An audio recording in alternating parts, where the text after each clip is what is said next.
Platform Analytics provides for advanced analysis of HPC data, including jobs, resources, licenses, and more. In this module, I'll focus on understanding hardware usage. Pre-built dashboards help us see how hardware is being used. With better information, organizations can make better decisions. They can make sure that they have the right type of hardware on hand at the right location at the right time to meet business demands. In the hardware usage view, I can see the status of my hardware at a glance. I see where the hardware is deployed, the relative amounts, and the state of the hardware over different time periods. As with other dashboards, I can filter data by cluster, host, and status.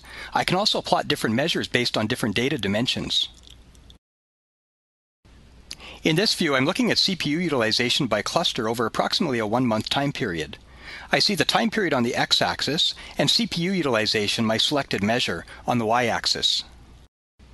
On the right side of the dashboard, I see a summary of hardware metrics. I also see a table that summarizes CPU use by cluster. I'll focus on just the Shanghai cluster.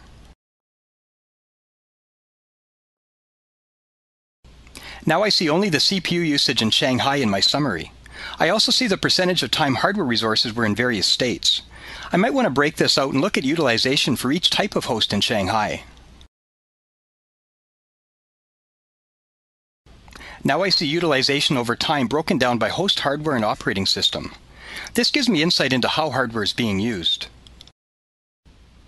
I see, for example, that some platforms are in low demand, like my Solaris machines. Other hardware types are used only periodically, like these Red Hat Enterprise Linux 3 systems. I can change my view of the data just by clicking on a row or column in the table. For example, to see utilization just for March, I'll click on the column containing the March data. And the view adjusts itself accordingly. I can just as easily focus on hardware that appears underutilized. With insight into how and when hardware is used, I can allocate resources more efficiently and contain costs. I'll include all host types and all clusters in the data view.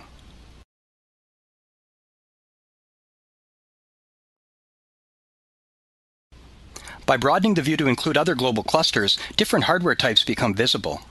I can rapidly see how many hosts of each type are in each cluster and what the host names are by filtering appropriately.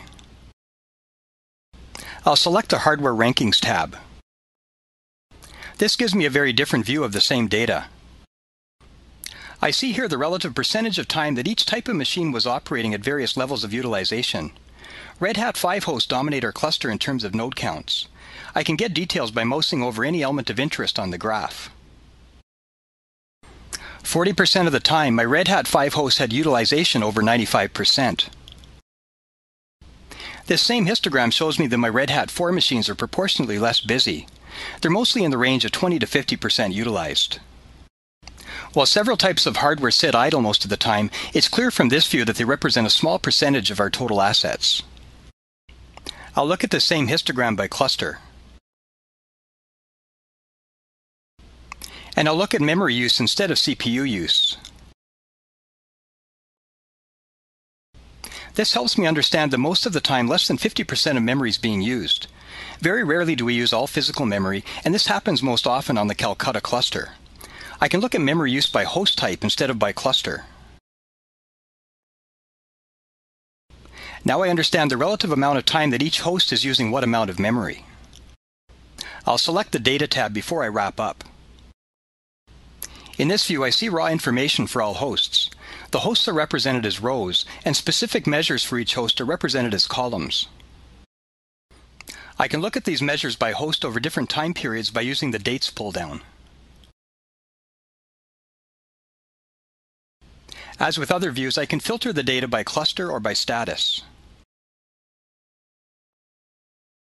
Let's summarize how Platform Analytics gives us better visibility to our hardware assets. We can easily see details about hardware by cluster, and armed with this information, we can shift workloads to use assets more efficiently. I can also spot trends and usage patterns. As an example, I can identify infrastructure that's used only periodically and consider whether it might be more cost-effective to use an external provider for these types of systems.